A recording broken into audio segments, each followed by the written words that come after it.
पर स्वागत। राज्य में लगी रही वर्षा, सहरांचल में टिके वर्षा हेले पानी जमुछि। भुवनेश्वर, कटक, पुरी और ओडिशार बहुत जगह वर्षा पाई बहुत रास्तार पानी जमिछि।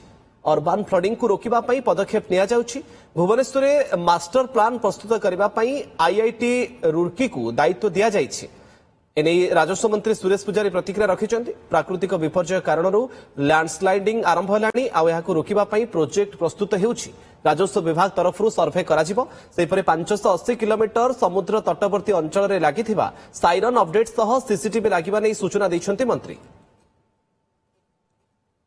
अर्बन फ्लडिंग को रोकवा भुवनेश्वर मास्टर प्लान प्रस्तुत करने आईआईटी रुड़की को दायित्व दिखाई फेज 1 फेज 2 रिपोर्ट पहुंची गलानी। ओडिशा लैंडस्लाइडिंग गोटे प्राकृतिक विपर्यय रोकवाई आमर अधिकारी माने हिमाचल प्रदेश एवं भारत वर्षर उत्तर पूर्वांचल राज्य माने जोटा हुए तार सब रिपोर्ट अध्ययन करिसंती एवं गुड़िए एजेंसी संगे आमर कथबार्ता चलती। या रोकवा डिटेल प्रोजेक्ट रिपोर्ट तैयारी होची।